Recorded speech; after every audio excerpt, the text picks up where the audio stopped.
Mi nuera interesada hizo que mi hijo pagara 260.000 euros por una casa para sus padres, pero cuando le pedí ayuda para pagar mi tratamiento de cáncer, apenas 80.000, me respondió con una frialdad que aún me estremece. Eres tonta, ponte a trabajar. Años después, cuando aparecieron en mi puerta, con sus hijos en brazos y la desesperación en el rostro, solo pude decirles, me alegra tenerte aquí. Sigue mi historia hasta el final, y dime desde qué ciudad me estás escuchando, porque hoy quiero contarte cómo una madre descubrió que el amor de un hijo puede desaparecer cuando el dinero entra en juego. Me llamo Isabel Morales, tengo 63 años, y durante toda mi vida creí haber criado a un buen hombre. Mi hijo Adrián era mi orgullo, mi razón de levantarme cada mañana desde que murió su padre. Siempre pensé que, cuando llegara la vejez, él estaría ahí para cuidar de mí como yo lo cuidé de niño. Pero aquella tarde de octubre, mientras revisaba los papeles que había dejado olvidados sobre la mesa del comedor, descubrí algo que me partió el alma de una forma que aún me duele recordar. Era un contrato de compra de vivienda. Al principio pensé que se trataba de un proyecto nuevo en su empresa de consultoría, pero cuando leí con atención, mi respiración se detuvo. Comprador, Adrián Morales. Beneficiarios, Tomás y Eugenia Campos, los padres de su esposa Lorena. Monto total, 260.000 euros. La tinta aún fresca brillaba bajo la luz del comedor como si se burlara de mí.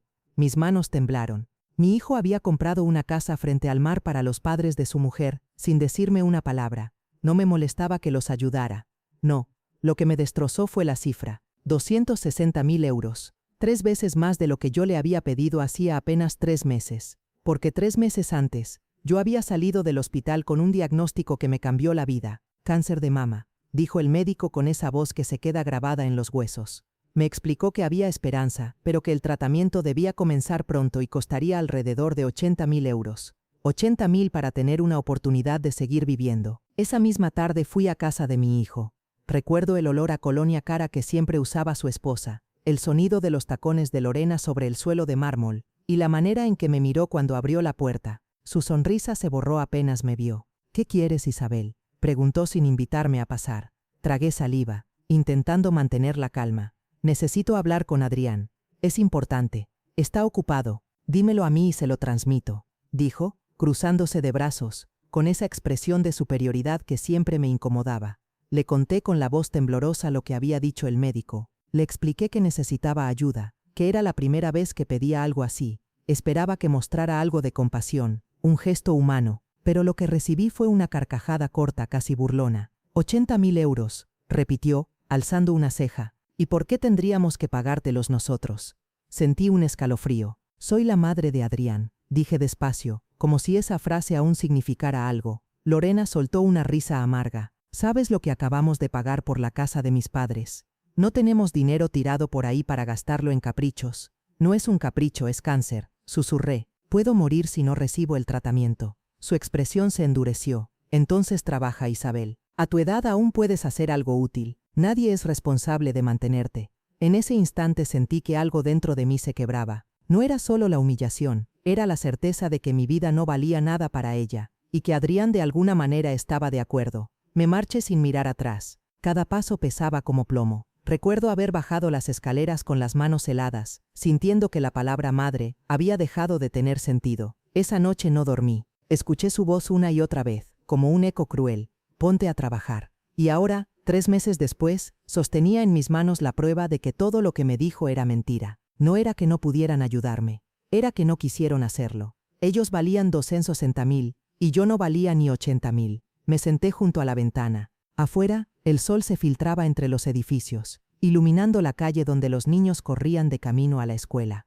Todo seguía igual, pero yo ya no era la misma. Algo se había podrido en lo más profundo de mi alma. Guardé el documento en mi bolso, me puse el abrigo y salí de casa. Tomé el autobús hacia el centro de la ciudad, donde Adrián trabajaba. Mientras miraba por la ventana, los recuerdos se mezclaban con las lágrimas. Su primera bicicleta, los abrazos de niño, las noches que me decía que yo era su heroína. ¿En qué momento se me convirtió en extraña? Subí al piso 15 del edificio. La secretaria me dejó pasar con una sonrisa que no entendía mi temblor.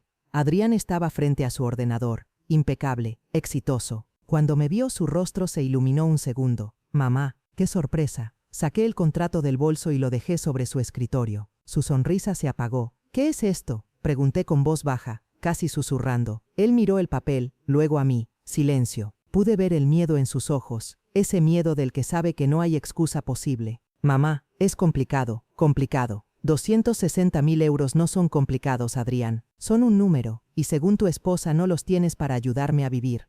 Él bajó la mirada. Los padres de Lorena estaban pasando por una situación difícil, iban a perder su casa. Y yo, le interrumpí, yo estoy perdiendo mi vida. No respondió, me miró como si fuera una molestia más en su agenda. Y entonces lo entendí todo. Me levanté, recogí el papel y dije despacio, no te preocupes, hijo, ya entendí. Salí del despacho sin volver la vista atrás. Afuera, el cielo se había nublado y comenzó a llover. Caminé bajo la lluvia sin paraguas, dejando que el agua me empapara. No sé cuánto tiempo estuve así, solo sé que por primera vez sentí que mi alma se estaba muriendo más rápido que mi cuerpo. Aquella fue la noche en que comprendí que el cáncer no era mi único enemigo, que había otra enfermedad, más silenciosa, más cruel, la indiferencia. Y esa, quizás, no tenía cura. Esa noche regresé a casa caminando bajo la lluvia. El agua fría me calaba los huesos, pero no corrí, no busqué refugio. Sentía que merecía cada gota, como si el cielo quisiera limpiar de mí la vergüenza de haber implorado ayuda en vano. Cuando llegué al edificio, subí despacio las escaleras, con los zapatos chorreando, y me dejé caer en el sofá. Miré el techo durante horas, sin pensar en nada, sin sentir nada, solo vacío. Pasaron los días y el contrato seguía sobre mi mesa, como una herida abierta que no cicatrizaba. Lo leía una y otra vez, intentando entender en qué momento mi hijo había cruzado esa línea invisible entre el amor y el desdén. Recordaba su infancia, las tardes en que corría hacia mí con las rodillas llenas de tierra, los dibujos que me hacía en el colegio, las cartas que me dejaba cuando se iba de campamento. Mamá, te quiero más que a los helados. Y me preguntaba, ¿cómo se borra todo eso? ¿En qué instante un hijo decide que su madre es una carga? Comencé el tratamiento por mi cuenta. Vendí algunas joyas antiguas que habían sido de mi abuela, y con ese dinero pagué las primeras sesiones. Después, pedí un préstamo contra mi casa. El banco me miró con desconfianza, como si firmar esos papeles fuera un acto de desesperación más que de esperanza. Lo era. La quimioterapia comenzó un martes. El olor a desinfectante, el pitido de las máquinas, el silencio resignado de las otras mujeres con pañuelos en la cabeza. Todo me resultaba ajeno, como si estuviera viendo mi propia vida desde fuera. Me sentaba en la silla, miraba el suero y contaba los segundos. Había quienes recibían visitas, flores, palabras de ánimo. Yo, en cambio, solo tenía el zumbido del aire acondicionado y el eco de mi propio corazón latiendo con obstinación. Después de cada sesión volvía a casa exhausta. Me preparaba una sopa instantánea, pero muchas veces ni siquiera podía comer. El cuerpo me dolía entero, las manos me temblaban, la cabeza me pesaba como si estuviera llena de piedras. Las noches se hacían eternas. A veces hablaba sola, intentando convencerme de que algún día todo pasaría, de que Adrián recapacitaría, de que el amor no podía desaparecer tan fácilmente. Pero al amanecer esa esperanza se diluía con el café amargo que me preparaba sin ganas. Cuando los ahorros se agotaron, no tuve otra opción que buscar trabajo. A mis 63 años, con el cabello escaso por la quimio y un cuerpo débil, me presenté en una clínica privada donde necesitaban personal de limpieza. Nadie preguntó demasiado. Supongo que me contrataron porque necesitaban a alguien de inmediato. Limpiaba los pasillos, los consultorios, los baños, ironía pura, limpiar el lugar donde otras personas se curaban, mientras yo me desmoronaba por dentro. El trabajo era agotador. El olor a lejía se me quedaba impregnado en la piel, y cada noche volvía a casa con las rodillas hinchadas. Pero lo peor no era el cansancio sino el silencio. Ese silencio denso que me acompañaba cuando cerraba la puerta detrás de mí. A veces mientras pasaba el trapo sobre el mármol, me detenía y me preguntaba si alguien, en algún rincón del mundo, pensaba en mí. Una noche, mientras fregaba el suelo del pasillo, sentí un mareo. La vista se me nubló y antes de darme cuenta, el cubo de agua se volcó y yo caí al suelo. Cuando desperté había una doctora joven a mi lado, con una mirada dulce y preocupada. «¿Se encuentra bien, señora?», me dijo sosteniéndome la mano. Intenté incorporarme, avergonzada. «Sí, fue solo un mareo, no se preocupe». «¿Tiene familia que pueda venir por usted?», preguntó mientras me ayudaba a sentarme, y mentí. Mentí sin pensarlo. «Sí, claro, mi hijo está ocupado, pero, sí, tengo familia». Sonrió, sin saber que aquella mentira me dolía más que la caída. No tenía a nadie, ni una llamada, ni un mensaje, solo la certeza de que me había quedado sola, completamente sola. Esa noche, cuando llegué a casa, me quité los zapatos, me miré al espejo y no reconocí a la mujer que tenía enfrente. Tenía los ojos hundidos, la piel pálida, las manos agrietadas. Me senté en el sofá, me abracé a una manta y lloré en silencio, no por el dolor físico, sino por la humillación de haber tenido que fingir que alguien me esperaba. Al día siguiente, mientras limpiaba el consultorio del oncólogo, escuché a una enfermera decir: «Es terrible cuando los pacientes no tienen a nadie que los acompañe, se apagan más rápido». Esa frase se me quedó grabada como una sentencia. Por primera vez en mucho tiempo sentí miedo, no miedo a morir, sino a que mi muerte pasara desapercibida. Comencé a escribir un diario. Cada noche, antes de dormir, anotaba lo que había sentido durante el día, lo que recordaba de Adrián, de cuando era niño. Escribía como si le hablara, aunque sabía que nunca lo leería. A veces me imaginaba dejándole una carta después de morir, contándole cuánto lo amaba a pesar de todo. Pero luego pensaba, ¿para qué? Ya me había enterrado en vida. Una tarde, al salir del trabajo, vi a una madre joven caminando con su hijo pequeño. El niño llevaba una flor en la mano y se la ofreció a ella. Ella la tomó riendo, lo abrazó y siguieron su camino. Me quedé observándolos hasta que se perdieron en la esquina. Sentí una punzada tan aguda que tuve que apoyarme en la pared, no de celos, sino de nostalgia, de ese amor sencillo y limpio que una vez también tuve. Esa noche, decidí que no podía seguir así, no podía seguir fingiendo que no pasaba nada, no podía seguir mintiéndome. Si mi familia me había dado la espalda, tendría que aprender a sostenerme sola. Pero, ¿cómo se sobrevive al vacío cuando ni el cuerpo ni el alma responden? Encendí una vela sobre la mesa del comedor y miré su llama. Parpadeaba, débil pero constante, igual que yo. Tal vez todavía quedaba algo en mí que se negaba a apagarse. Tal vez pensé, debía buscar a alguien más que entendiera lo que era luchar contra el cáncer y contra el abandono. Aquella noche no dormí, pero por primera vez en meses, no lloré. Me prometí que al día siguiente buscaría ayuda, no económica, sino humana. Porque a veces el alma también necesita quimioterapia. Y la mía estaba muriendo de soledad. A la mañana siguiente desperté antes del amanecer. La luz apenas entraba por las persianas, y el aire tenía ese silencio denso que precede a las decisiones importantes. Preparé café, aunque sabía que no lograría beberlo. Tenía el estómago cerrado, pero el corazón inquieto. Encendí el ordenador viejo que tenía en el salón y abrí el buscador. Escribí sin pensar demasiado. Grupos de apoyo para pacientes con cáncer en Valencia. Aparecieron decenas de resultados, pero uno llamó mi atención. Reuniones semanales los miércoles en el sótano de la iglesia de San Andrés.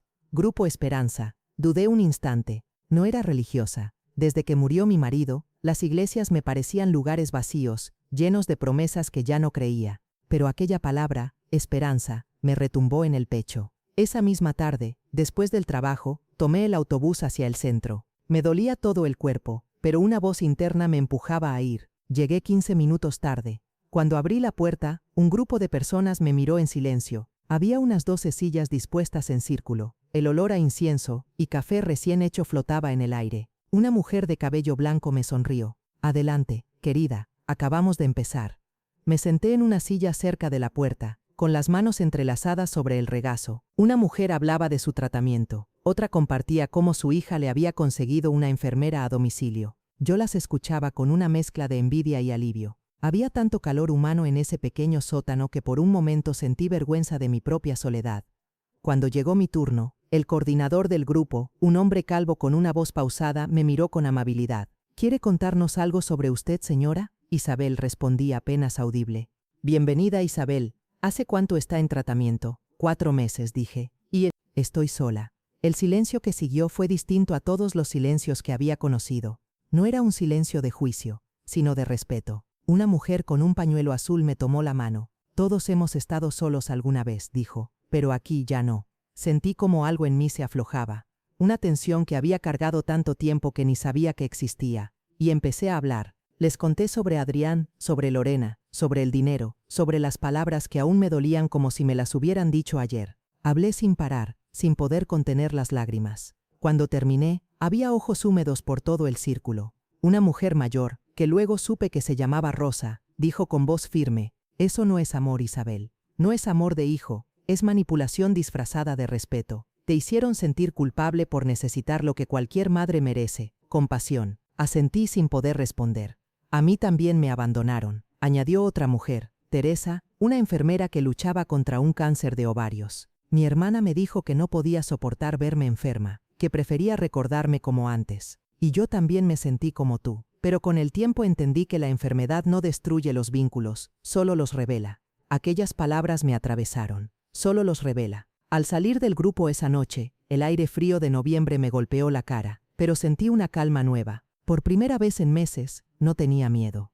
Caminé despacio, dejando que la brisa se llevara un poco de mi tristeza. Las semanas siguientes, empecé a asistir religiosamente todos los miércoles. Cada encuentro era un pequeño milagro. Compartíamos historias, miedos, risas, incluso recetas de té. Poco a poco empecé a sentir que pertenecía a algo. Una tarde, Patricia, una mujer joven de 35 años, con cáncer de tiroides, se me acercó después de la reunión. ¿Tiene alguien que la acompañe a las sesiones de quimio?, preguntó. Negué con la cabeza, avergonzada. No, suelo ir sola. Entonces la acompaño yo. No me cuesta nada. Sonrió, y aquella sonrisa fue como una grieta por donde entró la luz. La primera vez que fue conmigo, no supe qué decir. Hablamos poco, pero cuando me levanté de la silla tras otra sesión agotadora, ella me sostuvo del brazo con delicadeza. Vamos, Isabel, hoy sobrevivimos un día más. Y reí de verdad, por primera vez en mucho tiempo. En el grupo la vida seguía abriéndose paso entre el dolor. Rosa había comenzado un pequeño negocio de repostería. Teresa soñaba con mudarse a una casa con jardín. Patricia pintaba acuarelas y las vendía en ferias locales. Y yo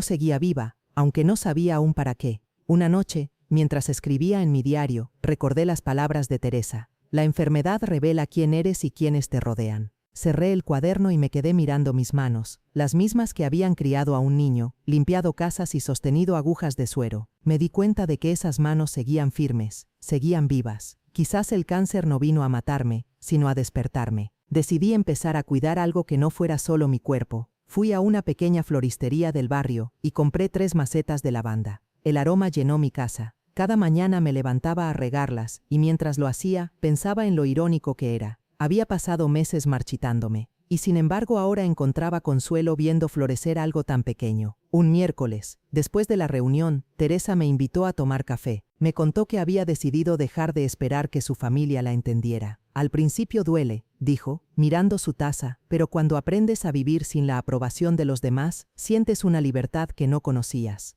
Yo la escuchaba, y dentro de mí algo empezaba a cambiar. Tal vez no podía recuperar a Adrián, pero podía recuperar mi dignidad. Esa noche, mientras el viento golpeaba las ventanas, abrí de nuevo el cajón donde aún guardaba el contrato de la casa. Lo miré una última vez, y sin pensarlo demasiado, lo rompí en pedazos. Los metí en una bolsa, los tiré al cubo de basura, y cerré la tapa con fuerza. No era una venganza, era un entierro. Por primera vez desde aquel día en la oficina, dormí profundamente. Sin sueños, sin pesadillas, solo un silencio limpio. Y cuando desperté, supe que algo dentro de mí se había curado, aunque aún quedaba un largo camino por recorrer.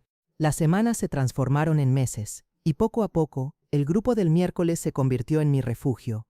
Allí podía hablar sin miedo, llorar sin vergüenza y reír sin culpa. Nadie me pedía explicaciones. Nadie me miraba con lástima. Era la primera vez en años que me sentía parte de algo. Cada miércoles al llegar, Rosa siempre me recibía con un abrazo cálido y esa frase que me daba fuerza. Hoy estamos aquí, y eso ya es una victoria. Teresa, la enfermera, me enseñaba pequeños trucos para soportar los efectos secundarios, y Patricia, la más joven, solía traer dibujos suyos para decorar la pared del sótano. Tenía una energía luminosa, contagiosa, que me hacía olvidar por momentos el cansancio. Una noche, después de la reunión, Rosa se me acercó con su calma habitual. Isabel, hay algo que quiero decirte. Dime, tú todavía hablas de tu hijo con rabia, y es normal, pero un día vas a tener que hablar de él con paz. ¿Y cómo se hace eso, Rosa?, le pregunté. Ella sonrió con tristeza, entendiendo que no todos los hijos saben amar. Algunos solo saben recibir. Aquella frase me quedó retumbando en el pecho durante días. No todos los hijos saben amar. Yo había criado a Adrián pensando que el amor se enseñaba con ejemplo, con sacrificio, con ternura, pero tal vez me equivoqué. Tal vez el amor no se aprende, se siente o no se siente. El invierno llegó con su frío húmedo, y con él un cansancio distinto. Mi cuerpo empezaba a recuperarse, pero mi alma seguía frágil. A veces me descubría mirando por la ventana, imaginando a Adrián de niño corriendo por la playa, o esperándome en la puerta del colegio con una flor robada del jardín. Esos recuerdos eran como cuchillos cubiertos de miel, dulces, pero dolorosos. Una tarde Patricia me llamó por teléfono. Señora Isabel, ¿puedo pasar por usted mañana? ¿Para qué? Pregunté, sorprendida. Para llevarla a su cita. Ya le dije que no quiero que vaya sola. Me reí, conmovida. No tienes que hacerlo. Lo sé, respondió, pero quiero hacerlo. Esa simple respuesta me hizo llorar. Querer sin obligación. Qué extraño se siente cuando alguien lo hace por puro afecto. Desde entonces Patricia se convirtió en una especie de hija que la vida me regaló. Charlábamos de todo, de películas, de comida, de sueños. Me hablaba de su hijo pequeño, de 5 años que vivía con su padre en otra ciudad. A veces lloraba al mencionarlo, y yo le tomaba la mano. Éramos 2 mujeres rotas tratando de sostenerse mutuamente. Con el tiempo, el grupo decidió organizar una pequeña exposición de arte y manualidades hechas por los miembros. Había cuadros, tejidos, figuras de cerámica. Yo, sin saber muy bien por qué, llevé una pequeña planta que había cultivado en casa, un geranio rojo. La puse sobre una mesa con un cartel que decía, «Crece lo que se cuida». Cuando Rosa la vio, me abrazó con fuerza. «Eso eres tú, Isabel», me susurró. «Creces, aunque nadie te haya cuidado». Aquella noche dormí con una sensación de calma que no recordaba haber tenido desde hacía años. Empecé a pensar en el futuro, aunque me diera miedo. ¿Y si el cáncer volvía? ¿Y si mi cuerpo no resistía? Pero incluso entonces, supe que no quería volver a vivir como antes. No quería seguir siendo la mujer que esperaba una llamada que nunca llegaría. En una de las últimas reuniones de diciembre, Teresa compartió una reflexión que cambió mi forma de mirar las cosas. Durante años, dijo, pensé que mi enfermedad era un castigo. Ahora sé que fue una brújula, me mostró hacia dónde no debía volver. Esa noche volví a casa con esas palabras girando en mi cabeza. Una brújula. Quizá el cáncer era eso mismo para mí, una señal, una advertencia de que había vivido demasiado tiempo esperando el reconocimiento de alguien que ya no estaba emocionalmente. A comienzos del nuevo año, me dieron una noticia que no esperaba. El médico me dijo que el tratamiento estaba funcionando, que los análisis eran alentadores. Cuando salí del hospital, el sol de enero me pareció más brillante de lo habitual. Caminé hasta el parque cercano, me senté en un banco y me quedé observando a los niños jugar. Reí sola, sin razón, sintiendo una ligereza nueva. En casa, preparé una sopa y abrí mi diario. Escribí, hoy no pensé en Adrián. Y eso, de algún modo, también es sanación. Esa misma semana decidí hacer algo que llevaba tiempo postergando. Fui al desván y saqué una caja llena de fotografías. Había imágenes de Adrián pequeño, de mi marido, de nosotros 3 en la playa de Peñíscola. Las extendí sobre la mesa, algunas estaban gastadas, amarillentas. Las miré largo rato, no quise romperlas, ni guardarlas de nuevo. Las puse en un álbum nuevo, ordenadas, y lo cerré con cinta. Luego escribí en la tapa, gracias por lo vivido, no por lo perdido, por lo vivido. El cambio no fue de un día para otro. Hubo noches en que me descubrí llorando sin saber por qué, o soñando con la voz de mi hijo llamándome mamá como cuando era niño. Pero poco a poco el dolor se fue transformando en aceptación. No en perdón todavía, pero sí en distancia. En marzo, Rosa organizó una pequeña merienda en su casa para celebrar que varias de nosotras estábamos mejor. Había pastel de manzana, té de hierbas y música suave. Patricia llevó flores del mercado central. Me sorprendí al notar que reía con ellas sin forzar nada. «Isabel, ¿te has dado cuenta de que estás floreciendo?», me dijo Teresa con una sonrisa. Y por primera vez lo creí. Esa noche, al volver a casa encendí una vela frente a la ventana. Afuera, el viento movía las ramas de los árboles. Me acerqué a la maceta de lavanda, la acaricié y susurré, «Gracias por quedarte», incluso cuando nadie más lo hizo. El aire olía a vida, y en silencio supe que lo peor había pasado. Que tal vez el siguiente paso sería volver a empezar desde cero. La primavera llegó con un sol tímido y amable, y con ella una sensación nueva en mi pecho. Ya no me despertaba con miedo. Había aprendido a escuchar el silencio sin que me doliera. A veces me descubría sonriendo sola mientras regaba las plantas, o mientras el aroma de café llenaba mi pequeño piso. Era como si la vida, poco a poco, me estuviera devolviendo el aliento.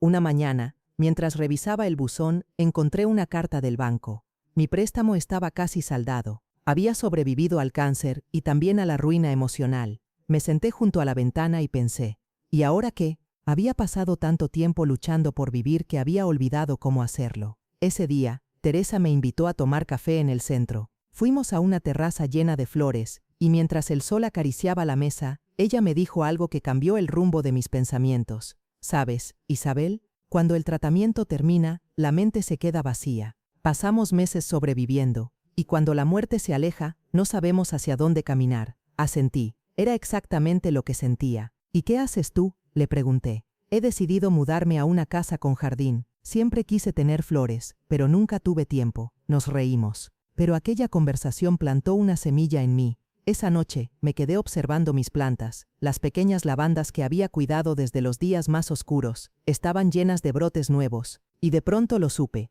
Quería dedicarme a eso. A cultivar belleza, a cuidar vida. Durante semanas empecé a investigar. Leí sobre flores, sobre negocios pequeños, sobre licencias, sobre cómo transformar una pasión en sustento. No era fácil, pero después de todo lo que había superado, ningún obstáculo me parecía imposible. Vendí mi piso, el mismo donde había vivido con Adrián, donde cada rincón tenía un recuerdo que dolía. Lo hice sin lágrimas. Cuando firmé los papeles, sentí que cerraba un capítulo. Con el dinero del piso y un poco de mis ahorros, alquilé un pequeño local en el barrio del Carmen. Tenía un gran ventanal que daba a la calle y un espacio trasero perfecto para colocar las macetas. El primer día que abrí la puerta del local vacío, respiré profundamente. El olor a pintura fresca y a tierra húmeda me llenó el alma. Pegué en el escaparate un cartel hecho a mano: raíces nuevas, flores y esperanza. Los primeros meses fueron un caos. No sabía cómo tratar con proveedores, ni cómo calcular precios. Pasaba horas limpiando, acomodando, aprendiendo. Hubo días en que pensé que había cometido una locura. Pero cada mañana, cuando abría la persiana y veía el sol iluminando los ramos recién cortados, algo dentro de mí me decía que estaba en el lugar correcto.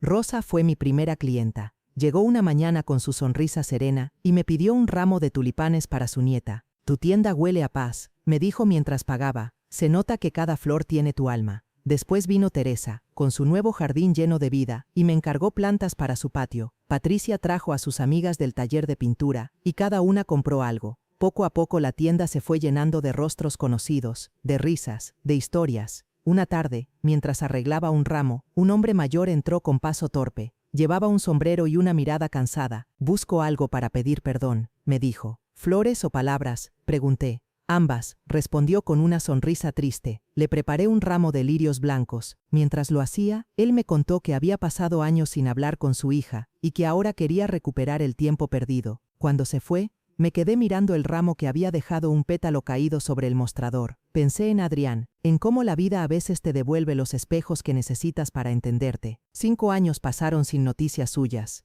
No hubo llamadas, ni mensajes, ni una postal. Al principio dolía, pero después se volvió indiferencia. Mi corazón había cicatrizado de una forma que no imaginé posible. Había aprendido a vivir sin esperar. La tienda prosperó más de lo que creí. Los vecinos me saludaban cada mañana, y algunas madres traían a sus hijos solo para que vieran las flores de la señora Isabel. Me sentía parte del barrio, útil, viva. Una mañana, al abrir la persiana, me detuve a mirar el reflejo en el vidrio. Ya no veía a la mujer enferma, frágil, abandonada. Veía a una mujer que había sobrevivido al cáncer y al abandono, a una mujer que había aprendido a florecer después del invierno. Esa noche, mientras cerraba la caja registradora, miré las plantas que descansaban en el alféizar. Había orquídeas, girasoles, margaritas, y pensé que cada flor tenía algo de mí. Habían crecido a pesar del dolor, igual que yo. Cené sola, pero no con tristeza. Me serví una copa de vino, encendí una vela y puse música suave. El aire olía a jazmín. Escribí en mi diario: «Hoy soy libre, no de la enfermedad,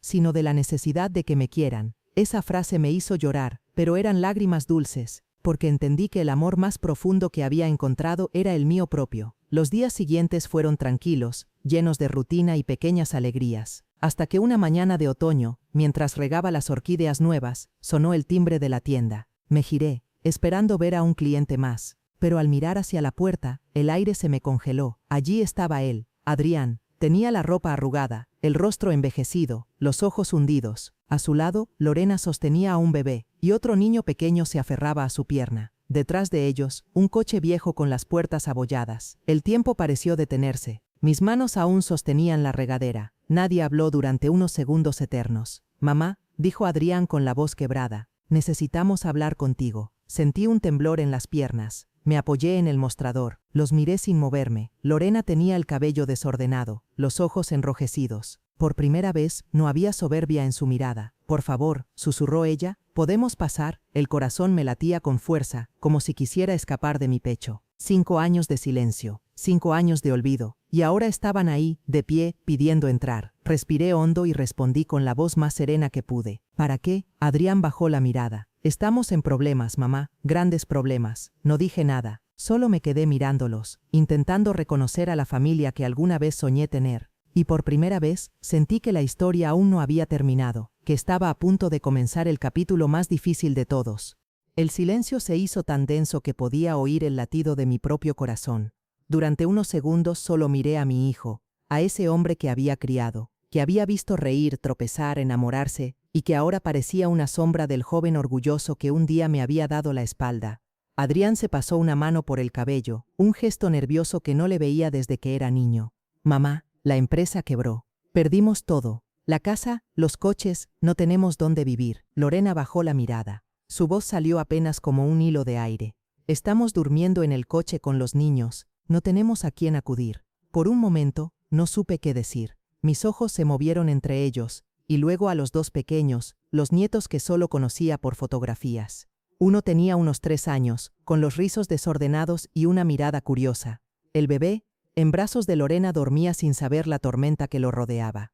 ¿Y qué esperáis de mí?, pregunté finalmente, sin dureza, pero sin ternura tampoco. Adrián tragó saliva. Solo un préstamo. Algo para pagar el depósito de un piso pequeño. Te lo devolveré, te lo prometo. ¿Cuánto? Unos 5.000 euros. Con eso podríamos empezar de nuevo. Las palabras se me clavaron como agujas. 5.000 euros. Menos de una décima parte de lo que yo había necesitado cuando me estaba muriendo. Lo miré fijamente. ¿Recuerdas lo que me dijiste cuando te pedí ayuda para mi tratamiento? Adrián cerró los ojos, avergonzado. Mamá, por favor, dijiste que me pusiera a trabajar, que no podías mantenerme. Hice una pausa. Y ahora vienes a pedirme dinero porque no tienes dónde dormir. Lorena empezó a llorar. Era joven, era estúpida. No entendía lo que decía.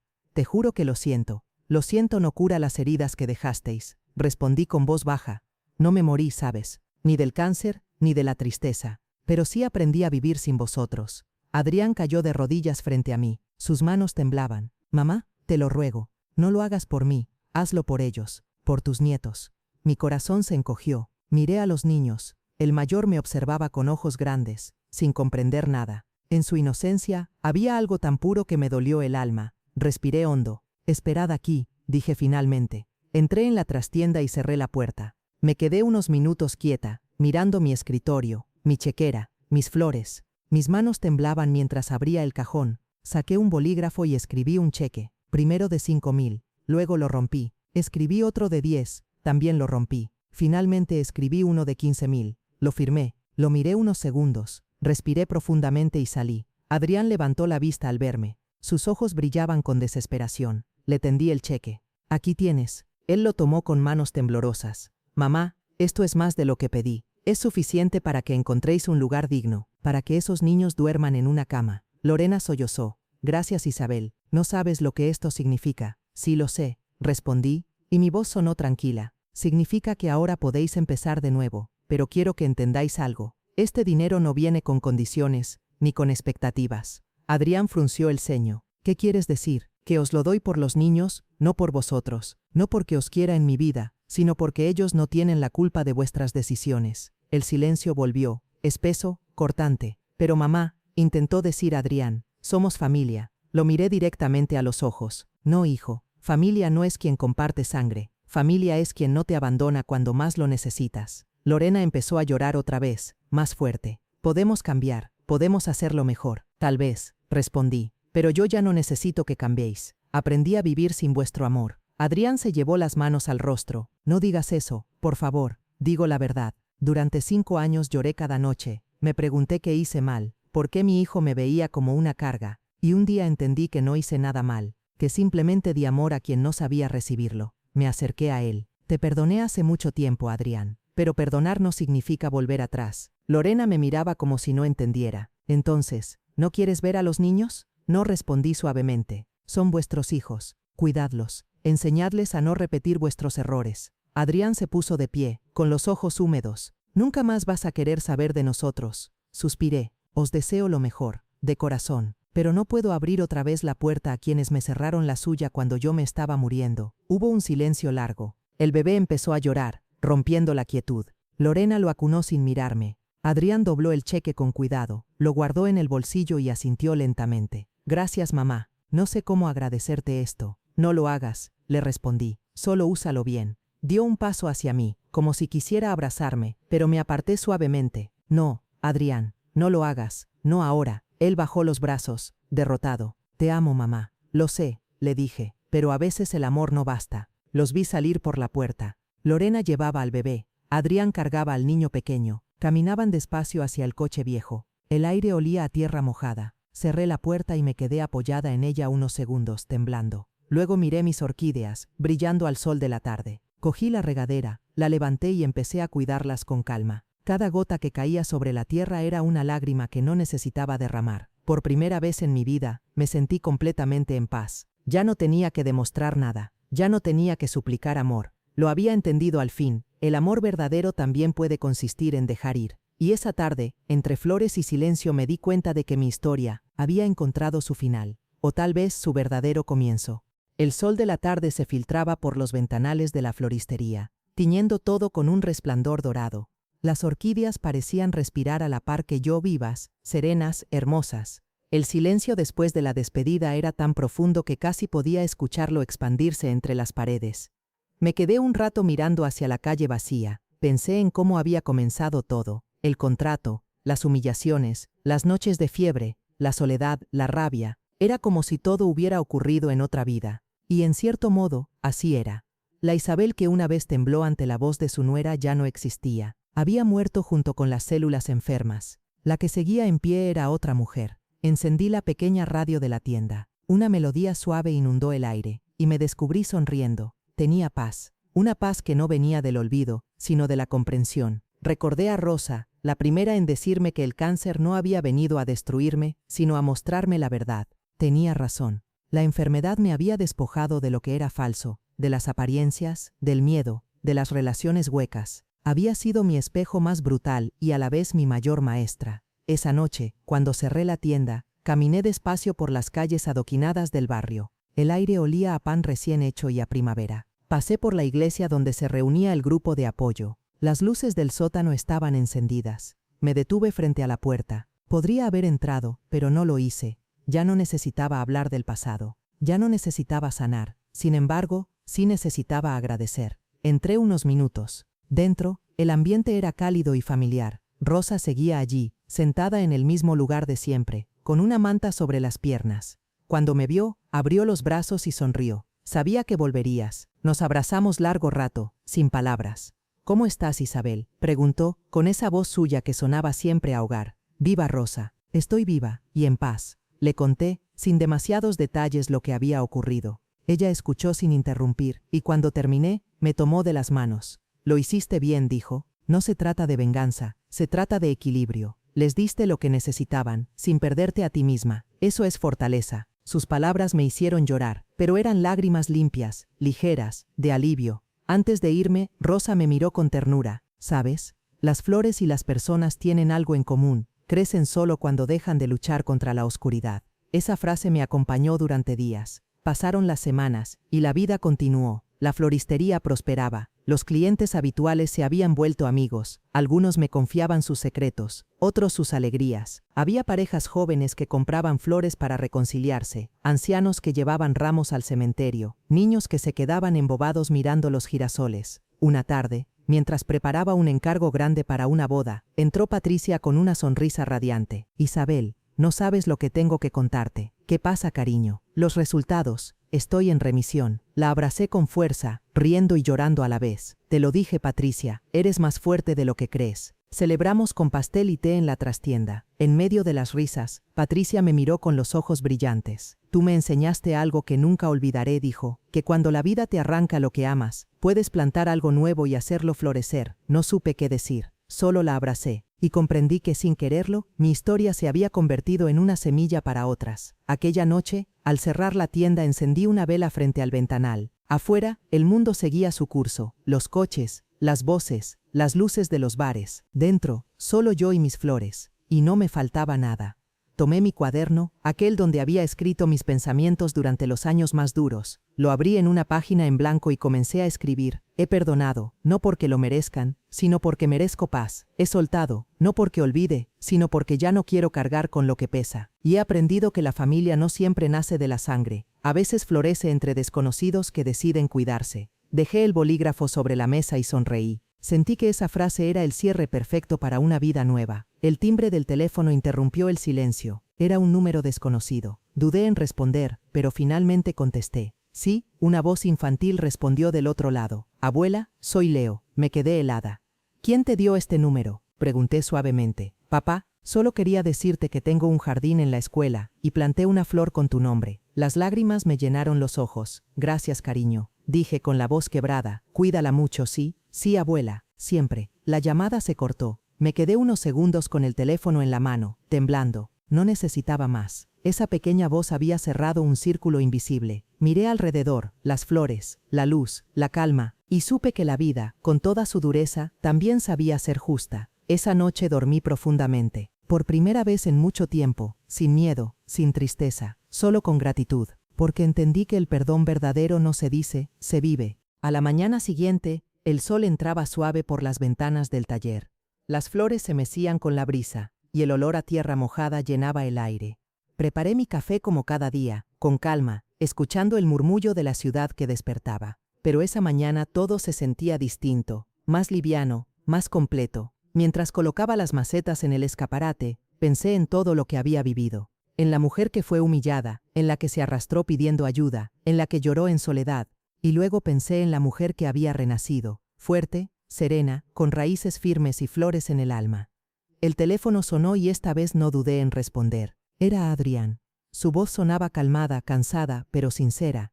Mamá, solo quería darte las gracias otra vez. Conseguimos alquilar un pequeño piso. Los niños están bien, y quería que supieras que plantamos flores en el balcón. Sonreí. Eso está bien, hijo. Las flores enseñan paciencia. Hubo un silencio largo, lleno de cosas que ninguno de los dos sabía cómo decir. Finalmente, él murmuró: te echo de menos. Cerré los ojos. Yo también te eché de menos, Adrián. Pero ahora estamos donde debemos estar. No hubo más palabras. Nos despedimos con un adiós tranquilo, sin reproches, sin rencor, solo con la aceptación de que a veces el amor necesita distancia para ser real. Apagué el teléfono y miré hacia el ventanal. Afuera, una niña pasaba con su madre. Llevaba un ramo de margaritas, y por un segundo vi reflejada en ella a la Isabel de hace muchos años, la que soñaba con un futuro sencillo, lleno de amor y flores. Sonreí. Esa tarde, mientras atendía a unos clientes, una anciana entró al local. Tenía los ojos cansados, pero la sonrisa viva. ¿Usted es la dueña?, preguntó. Sí, dígame. He perdido a mi esposo hace poco, y quiero algo que me recuerde que la vida todavía florece. Le preparé un ramo de lirios blancos, los mismos que había elegido aquel hombre que buscaba perdón. Estos son para seguir, le dije, para recordar que incluso el invierno más largo termina en primavera. La mujer me miró con los ojos húmedos. Gracias, hija. Se nota que hablas desde el alma. Cuando se fue me quedé mirando la puerta cerrarse lentamente. El sol se filtraba en rayos finos, dorando los pétalos que colgaban en el aire. Sentí una calidez tan profunda que me costó contener las lágrimas. Esa noche, antes de apagar las luces, caminé entre las flores una por una, tocando suavemente sus hojas. Cada planta tenía una historia, un fragmento de lo que yo había sido. La orquídea que sobrevivió al invierno, la lavanda que trajo calma, los girasoles que aprendieron a seguir la luz. Todas me hablaban de lo mismo: la vida siempre vuelve, aunque creas que no queda nada. Me senté en el pequeño banco junto a la ventana y escribí mi última página en el diario. Perdonar no es olvidar, es recordar sin que duela. A veces, la vida te arranca de raíz para que descubras que puedes volver a crecer. No soy la mujer que esperaba que la salvaran, soy la mujer que aprendió a salvarse sola. Cerré el cuaderno, apagué la luz y me quedé mirando el reflejo de las flores bajo la luna. Ya no sentía vacío, solo gratitud. Y así, entre fragancias y silencio, comprendí que mi historia no era una tragedia, sino un renacer, que cada herida se había transformado en semilla, que mi floristería, ese pequeño rincón lleno de color, era la prueba viva de que la vida, incluso después de la pérdida, sigue floreciendo.